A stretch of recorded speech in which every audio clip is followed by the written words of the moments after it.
So in this example, we are going to lay out a series of short percussion sounds across a few notes of the keyboard. I have an instance of the NNXT here. Let's just expand that so we can see what's going on. Here's the editor, and the first thing to do is to load the samples. So we right click here or go up to the edit menu and browse samples. Let's go to our samples. Where can I find them?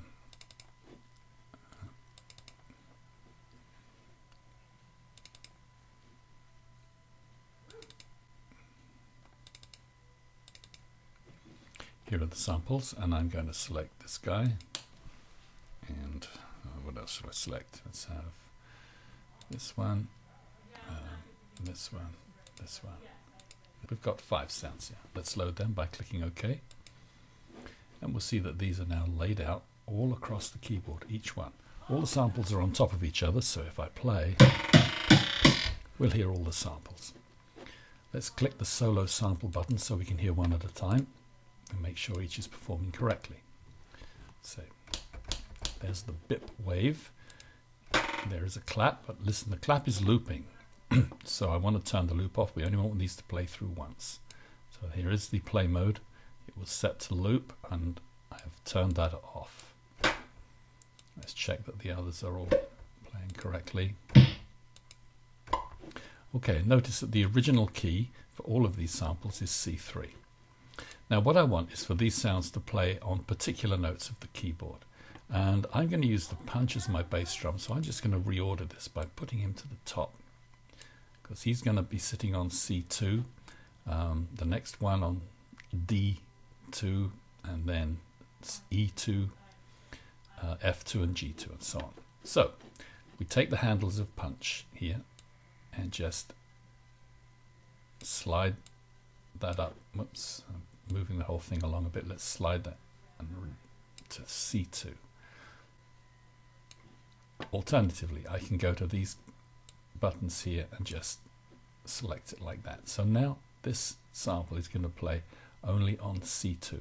But no, I moved the original key. I want the original key also to be C2.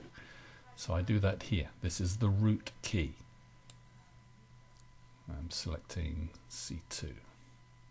Okay, so now our punch wave is sitting on C2 at its original key, C2. We do that with each of the other waves.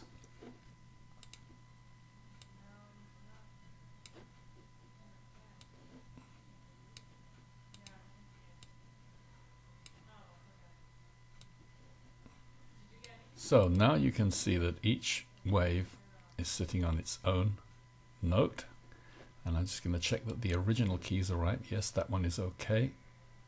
This one, no, I got to adjust that. This needs to be set to D2.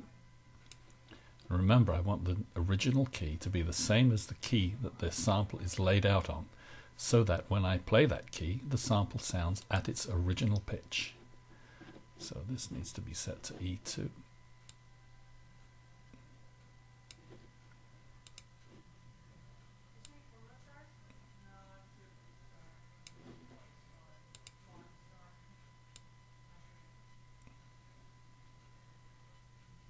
Okay, let's see how that sounds. We turn off solo sample.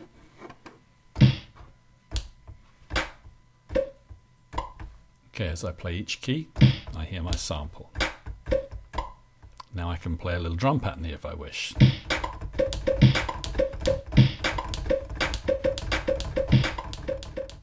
Okay, next step will be perhaps to put a bit of velocity sensitivity to these samples so that as we play, there is some sort of expression. To do that, I'm just going to solo the sample. Here is our punch wave. I'm going to close the filter to about there, and then route velocity information back to the filter so that it opens up as I play harder. And a little bit to level as well.